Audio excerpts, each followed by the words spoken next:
지금 이 고통 가운데서 계속해서 의문하고 있는 것은 내가 왜 이런 고난을 받고 있느냐. 물론 그 고난 때문에, 고통 때문에 하나님을 원망한다든지 사람을 탓하고 있는 것은 아니지만, 욥의 친구들이 와서 끈질기게 말했던 것이 뭐냐?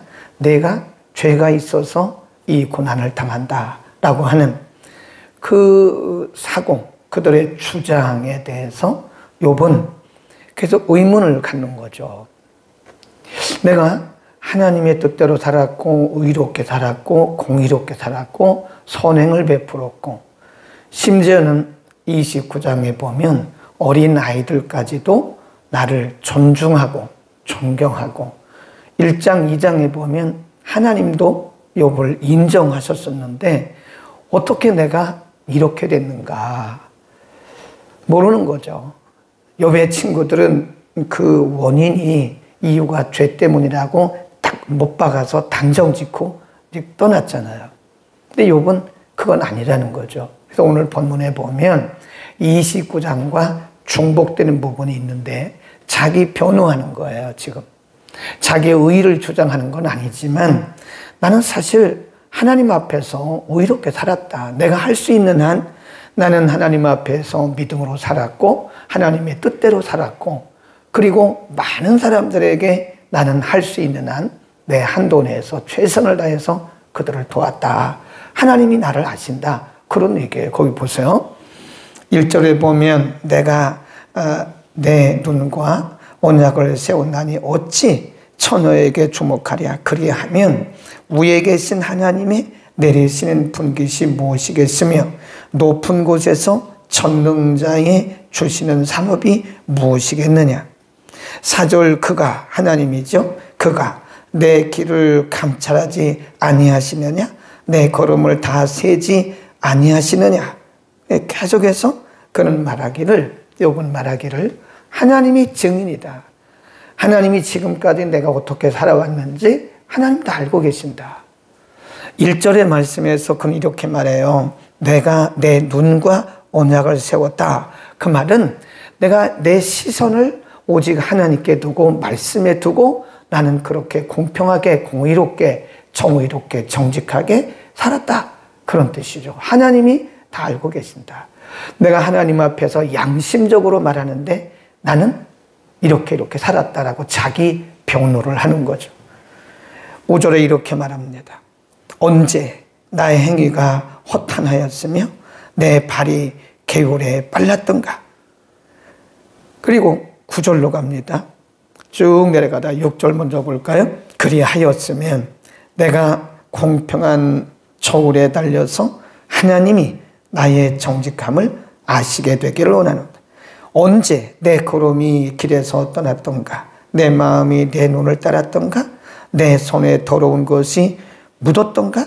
그리하였으면 나의 심은 것을 타인이 먹으며 나의 소산이 뿌리까지 뽑히는 것이 마땅하였다. 네. 하나님 앞에서 자신의 결백이라고 할까요? 자신이 이렇게 살아왔다는 것을 지금 변호하고 있는 거예요. 하나님이 증인이시다. 오늘날로 말하면 내 양심적으로 말하는데 나는 그렇게 하질 않았다. 29장과 말씀이 거의 맞물려요. 만일 내가 그랬다면 나는 정말 하나님 앞에서 이런 말 할 자격도 없다. 그런 얘기겠죠. 그 다음에 9절로 갑니다. 9절 시작. 언제 내 마음이 여인에게 유혹되어 이웃의 문을 엿보아 기다렸던가. 13절 남종이나 여종이 나로 더불어 쟁변할 때 내가 언제 그의 사정을 멸시하였던가.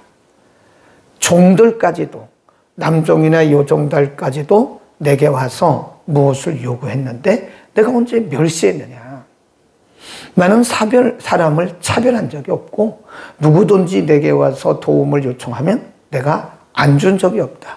그들의 요구를 거절한 적이 없다. 그러니까 사실 욥의 생활을 보면요, 욥 자신이 지금 변호하는 거라니까요. 사실 우리 중에 이렇게 말할 만한 사람이 몇 명이나 있겠어요. 내가 하나님 앞에서 양심적으로 말하는데 그거 아니다.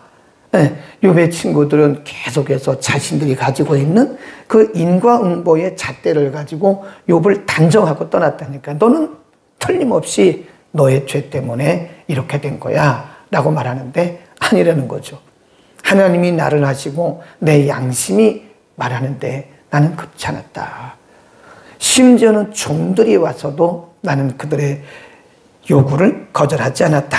그 다음에 만일 그랬더라면, 그래요 10절, 그리하였더라면, 만일 그 말이에요.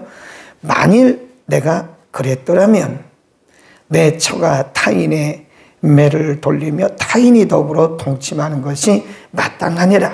11절, 이는 중죄라. 재판장에게 벌받을 것이요 멸망하도록 사르는 불이라. 나의 모든 소산을 뿌리까지 없이 할 것이라. 만일 내가 그랬더라면, 그러면서 지금 욥이 강조하고 있는 거예요. 하나님이 내 마음을 아시고 하나님이 지금까지 살아온 내 모든 날들을 다 아시는데 내가 양심적으로 고백하는데 나는 그런 일이 없다. 나는 최선을 다했고 정직했다. 그런 얘기. 그 다음에 16절로 갑니다. 16절도 같이 그렇게 고백을 하는 거죠. 내가 언제 가난한 자의 소원을 막았던가? 과부의 눈으로 실망케 하였던가? 나만 홀로 식물을 먹고 고아에게 먹이지 아니하였던가? 내가 언제 나만 배불렀던가? 그런 얘기죠. 18절, 실상은 내가 젊었을 때부터 고아를 기르기를 그의 아비처럼 하였으며 내가 모태에서 낳은 후로 과부를 인도하였느니라. 성경이 말씀하는 대로 욥은 고아들의 아비처럼 살았다는 거예요. 이게 죄냐 그 말이에요. 하나님이 아시는데 이게 죄냐. 나는 과부들의 돕는 자가 되었다. 어떤 과부들인지 내게 와서 도움을 요청하면 내가 과부들의 요청을 거부한 적이 없다. 내가 태어날 때부터 내가 지금까지 나는 그렇게 살았다. 그런 얘기입니다. 그 다음에 19절, 내가 언제 사람이 의복이 없이 죽게 된 것이나 빈궁한 자가 덮을 것이 없는 것을 보고도 나의 양털로 그 몸을 덮게 입혀서 그로 나를 위하여 복을 빌게 하지 아니하였던가? 나를 도와주는 자가 성문에 있음을 보고 내가 손을 들어 고아를 쳤던가? 내가 언제 사람들에게 억울하게 한 일이 있던가? 어떻게 보면 인간적으로 보면 욥이 좀 이거 참 당돌한 거 아닌가? 이렇게 보일 수도 있죠. 사람이 완벽할 수가 없고 완전할 수가 없는데 욥은 지금 이렇게 말하고 있는 거예요. 그 말은 자기 결백을 주장하는 거예요. 하나님이 다 아신다. 하나님이 다 나의 모든 일들을 일거수일투족을 다 감찰하셨고 내 양심이 내가 말을 하는데 나는 그런 적이 없다라고 말을 하는 거죠. 그러니까 지금 욥은 욥의 친구들의 그 주장에 대해서 지금 반박하면서 자기 변호를 스스로 하고 있는 것이다 하는 것입니다. 만일 우리말 성경에는 만일이란 말이 없는데 입 들어봐요. 만일 내가 그랬더라면, 내가 만일 그랬더라면, 내가 만일 그렇게 살았더라면 자기의 결백을 주장하고 있는 것이다. 자, 그러면 오늘 본문 말씀이 우리에게 주시는 중요한 의도, 하나님의 의도, 욥이 이렇게 말한 의도, 목적이 뭐냐? 하나는 의인도 고난을 당한다는 거예요. 우리가 하나님의 말씀대로 살고 하나님의 뜻대로 살고 순종하고 믿음으로 산다고 해서 우리에게 고난이 없느냐? 그건 아니라는 거죠. 그럼 인과응보에 욥의 친구들의 주장이 다 깨지는 거예요. 우리 주변을 보세요. 믿음으로 사는 사람 중에 고난받는 사람들 많습니다. 그러면 그들이 믿음이 없어서 그런가요? 기도가 부족해서 그런가요? 그들이 죄가 있어서 그건 아니란 말이죠. 그건 모르는 거예요. 하나님이 아시는. 그러니까 우리의 생각을 가지고 우리의 주장을 가지고 우리가 사람들에게 다 적용하면 큰일 난다. 그러면 안 되는 거죠. 어떤 사람들은 믿음으로 살지 않아요. 기도도 하지 않아요. 어떤 사람들은 그냥 자기 생각대로 살아요. 그런데도 자녀들도 잘 되고 자기도 건강하고 그리고 사업도 잘 돼요. 직장에서 승진도 잘해요. 그러면 우리가 인과응보의 사상을 가진 사람들은 스스로 자기가 시험에 들거나 상처받아요. 그럼 나는 뭐야? 나는 하나님의 뜻대로 살고, 나는 기도했고, 나는 열심히 주님 말씀대로 살았는데 나는 이게 뭐야? 그리고 저 사람들은 뭐야?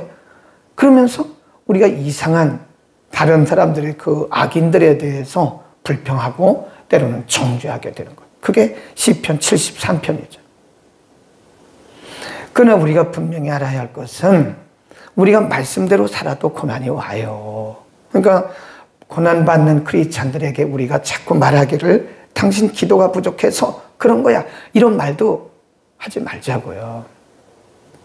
기도는 아무리 많이 해도 다 거기서 거기입니다. 많이 하는 사람이나 물론 적게 하는 사람이 분량의 차이는 있겠지만 하나님이 보실 때는 큰 차이는 없어요. 네. 그러니까 우리가 믿음이 좋은 것처럼 말하지만 또 그렇지 않을 수도 있어요. 그러니까 우리의 생각에서 사람들을 자꾸 우리의 기준에서 단정 짓는 것은 위험하다. 분명한 것은 뭐예요? 의인도 고난받을 수 있다 하는 거예요. 우리가 가끔 우리 주변에 보면 참 착한 사람들이 단명해요. 네. 믿음으로 살아가는, 저 사람은 오래 살아서 이 세상에 좀 선한 영향력을 끼쳤으면 좋겠는데 믿음 좋고 착하고 이런 사람들이 단명하는 경우가 많아요. 그럼 어떻게 해석을 합니까? 그거를 믿음이 없고 불의하고 악하고 부정직한 사람은 빨리 이 세상을 떠나야 좋은 거 아니에요? 근데 반대가 많대요. 반대가. 그런 사람들은 오래 살고 오히려 이렇게 욥처럼 이런 사람들은 단명하더라 이거예요. 근데 우리가 복음적인 관점에서 보면요, 악인들이 오래 산다는 것은 그들이 복을 받아서 그런 게 아니고 그들에게 하나님이 회개할 기회를 주신다고 보시면 돼요. 17장입니다. 이사야서 57장 1036면입니다. 1036면 1절 2절 57장 1절 2절입니다. 1절부터 우리 함께 읽습니다. 시작. 의인이 죽을지라도 마음에 두는 자가 없고 자비한 자들이 취하여 감을 입을지라도 그 의인은 화액전에 취하여 감을 입은 것인 줄을 깨닫는 자가 없도다. 그는 평안에 들어갔나니 무릇 종로로 행하는 자는 자기들의 침상에서 편히 쉬느니라. 여기 이 모든 사람들에게 이 말씀이 다 해당되는 건 아닙니다만은 우리가 이렇게 보면 대체로 객관적으로 보면 의로운 사람들이 또 착하고 또 믿음으로 사는 사람들이 단명하는 경우가 가끔 있어요. 좀 안타깝죠. 저분 정말 착한데, 저분 정말 믿음 좋은데, 저분 정말 하나님 잘 섬겼는데 하나님이 왜 저분은 빨리 데려가셨지? 이렇게 우리가 의문할 때가 있다니까요. 근데 오늘 본문에 보면, 오늘 본문 아니고 이사야서 57장에 보면 그 답을 준대요. 화액전에. 이 화액이란 말은 원문에 보니까 죄인들, 그 말이에요. 죄인. 죄악 세상에서 하나님이 그들을 먼저 데려가신 것이다. 더 이상 죄짓지 않기 위해서. 이 죄악된 세상 가운데서 더 고통당하지 않게 하기 위해서 하나님이 그들을 죄악된 세상에서 먼저 데려가시고 2절에 보면 평안한 가운데서 쉰다. 하나님의 의로운 나라에서 죄도 없고 고통도 없고 죽음도 없는 그런 나라에서 그들은 평안히 쉰다. 이렇게 말했어요. 그러니까 모든 사람들이 여기에 다 해당되는 건 아니지만 우리의 궁금증을 풀어주셨잖아요. 의인이 왜 단명하는 거야? 저 사람은 오래 살아야 되는데 저 사람은 왜 하나님 일찍 데려가신 거야? 그럴 때 분명히 말씀하잖아요. 죄악된 세상에서 더 많은 죄를 짓지 않도록 하기 위해서 그를 죄가 없는 곳으로 데려가셨다. 네, 모든 사람들에게 다 해당되는 건 아닙니다만은 우리의 의문에 궁금증에 답을 주신 것이다.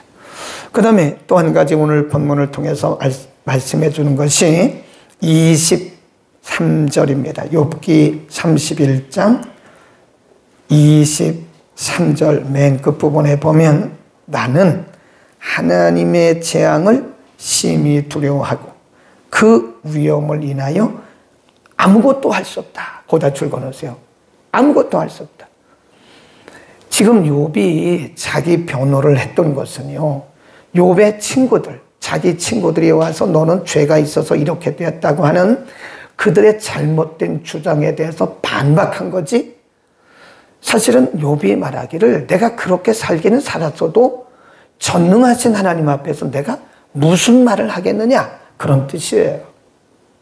내가 할 수 있는 한 내가 최선을 다한 것뿐이지, 내가 이렇게 살려고 했었고 또 그렇게 살아온 것뿐이지, 내가 그 하나님의 위엄 앞에서 내가 무슨 말을 할 수 있겠느냐, 그런 얘기죠.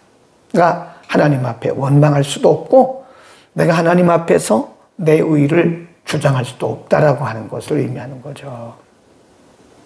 그렇죠. 가끔 우리가 하나님 왜 접니까? 그런 분들이 가끔 있어요. 그거 이해합니다. 사람이 어려운 일을 만나고 이런 고통을 만나면 그런 말 할 수 있어요. 하나님 왜 하필이면 저죠? 제가 11조를 안 했습니까? 하나님 제가 주일 성수를 안 했습니까? 하나님 제가 새벽 기도를 안 했습니까? 제가 섬기는 일을 하지 않았습니까? 하나님 하필이면 왜 접니까? 인간적으로 그런 말 할 수는 있어요. 근데 욥은 말하기를 나는 아무 말 할 수가 없다. 단지 지금 자기 결백을 주장했던 것은 욥의 친구들이 내가 죄가 있어서 그렇다고 하는 그 말에 대해서 스스로 자기를 변호한 거예요. 반박한 거지, 하나님에 대해서 하나님 왜 하필이면 왜 하나님 접니까? 이렇게 말한 게 아니라는 거죠. 다시 한번 보세요. 23절 다 같이 읽습니다.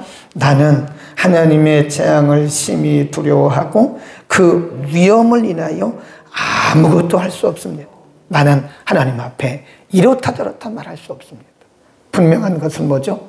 23장 10절에 하나님은 아신다. 오직 하나님 그분 아신다. 나를 이렇게 검증한 이후에는 나를 정금같이 나온다. 이 말을 하고 욥은 하나님을 신뢰했던 거예요. 이게 생명입니다, 여러분. 하나님의 뜻을 우리가 다 알 수가 없어요. 모릅니다. 그러나 분명한 것은 우리가 이해를 하든 못하든 우리에게 그것이 유익이 되든 유익이 되지 않든 내 기도의 제목과 맞든 안 맞든 우리가 하나님의 그 큰 뜻을 알 수는 없으나 분명한 것은 하나님은 이 모든 일들을 통해서 나를 유익하게 하시고 결국은 궁극적으로는 내게 큰 유익을 주시고 하나님의 목적을 이루신다고 하는 하나님에 대한 확신을 갖는 거예요. 확신. 그러니까 지금 우리는 다 과정 가운데 있는 거죠. 그러니까 모른다니까요. 욥이 그러잖아요. 내가 그 크신 위험 앞에서 하나님의 그 권능 앞에서 나는 아무 말도 할 수가 없구나. 그 말을 하잖아요. 사람들에게는 자기 변론을 했어요. 자기 결백을 주장했어요. 그러나 하나님 앞에서는 나는 아무것도 할 수가 없구나 라고 말하잖아요. 이게 정직한 겁니다. 이게 신앙인의 모습이에요. 그 속에는 내가 아무것도 할 수는 없지만 아무 말도 할 수 없지만 나는 그분을 신뢰한다는 거예요. 그러니까 우리가요 하나님이 하시는 일을 잘 몰라요. 전도서 7장 13절에 보면 모른다니까요. 네. 사람으로 그의 앞길을 알 수 없도록 하나님은 차단해 놓으셨어요. 우리 가운데 아무도 우리의 미래를 알 수가 없어요. 점칠 수가 없습니다. 누군가가 여러분의 미래를 점쳐준다면 그건 좀 위험한 겁니다. 하나님이 다 막아놓으셨는데 우리가 어떻게 우리의 미래를 점을 치겠어요? 아무도 몰라요. 내일 일은 아무도 모릅니다.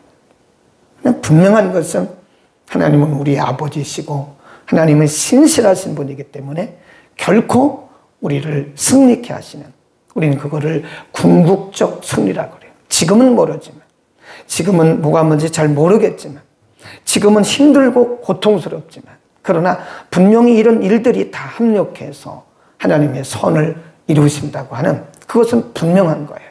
성경이 우리에게 수없이 가르쳐 주는 것은 하나님은 우리 아버지이기 때문에 그런 거다. 그래서 우리가 이 과정을 잘 이겨야 돼요. 이 과정을 믿음으로 내 생각과 맞지 않아도 하나님을 신뢰해야 됩니다. 그래서 믿음이라고 하는 것은 신뢰예요. 신뢰. 하나님을 신뢰하지 못하면 우리는 이 인생 요정을 이겨나갈 수가 없습니다. 우리가 기도할 때도 보면 우리는 기도도 사실은 내 생각에 다 틀에 맞춰놔요. 그리고 하나님 보고 하나님 이대로 응답해 주세요 라고 기도한다고. 목적 기도를 잘해요. 물론 목적 기도를 할 때도 있어야 됩니다. 근데 사실은 어떻게 보면 우리가 그분의 영역을 침범하는 거예요. 하나님이 알아서 다 하실 텐데, 하나님이 선하신 하나님이 알아서 다 하고 계시는데 우리가 자꾸 이런 틀에다가 하나님을 맞춰요. 자꾸 이렇게 하나님 이렇게 해주셔야 됩니다. 하나님 이렇게 해주셔야 됩니다. 하나님 이것은 이거 아니고요, 이겁니다. 우리가 자꾸 하나님의 영역을 침범해 가면서 하나님을 자꾸 우리의 필요를 도우시는 분으로 자꾸 우리는 끌어내리는 거예요. 하나님의 역사를 이렇게 작은 우리의 틀에다가 뭐 하는 거예요? 그냥 맞추는 거예요. 자꾸 이렇게 제한하는 거예요. 하나님은 더 크신 분이거든요. 그보다. 우리는 크신 하나님, 그리고 신실하신 하나님을 신뢰합시다. 언제까지? 우리의 목숨이 끊어지는 시간. 그게 진정한 믿음입니다. 기도하겠습니다. 걸어가신 우리 아버지, 욥의 친구들은 욥이 고난당하고 환난을 만난 것이 그의 죄 때문이라고 단정짓고 떠났지만 욥은 하나님 앞과 자기 양심 앞에 부끄럼 없이 살았다고 변론하고 있습니다. 자기 스스로를 변호하고 있습니다. 그러나 그가 말하기를 내가 전능하신 하나님 앞에서는 아무것도 할 수 없다라고 고백하고 있듯이 때로 우리는 이 세상을 살아가면서 우리가 기도하고 말씀대로 살고 순종했음에도 불구하고 우리가 알 수 없는 실패와 위기와 질병과 고통 가운데서 혼돈스러울 때가 있습니다. 그러나 분명한 것은 욥의 고백대로 오직 하나님만이 아시고 오직 하나님이 잘 단련하신 후에는 정금같이 궁극적으로 승리케 하신다고 고백했던 것처럼 우리는 궁극적 승리를 주시는 신실하신 하나님을 믿고 신뢰하고 끝까지 하나님께 시선 두고 나가도록 은혜를 더하여 주옵소서. 우리가 연약한 인생이기 때문에 위기 속에서 실패 속에서 고통 가운데서 흔들 수는 있지만 성령님 그럼에도 불구하고 그때도 우리에게 견고한 믿음의 중심을 주셔서 하나님을 신뢰하는 그 믿음의 중심이 흔들리지 않도록 변하지 않도록 우리에게 변함없는 믿음, 정금 같은 믿음을 허락하여 주옵소서. 우리 성도들에게 이와 같은 믿음 주소서. 어려움 중에서 넉넉히 승리하고 하나님이 하셨다고 고백하는 그날을 바라보게 하옵소서. 예수 그리스도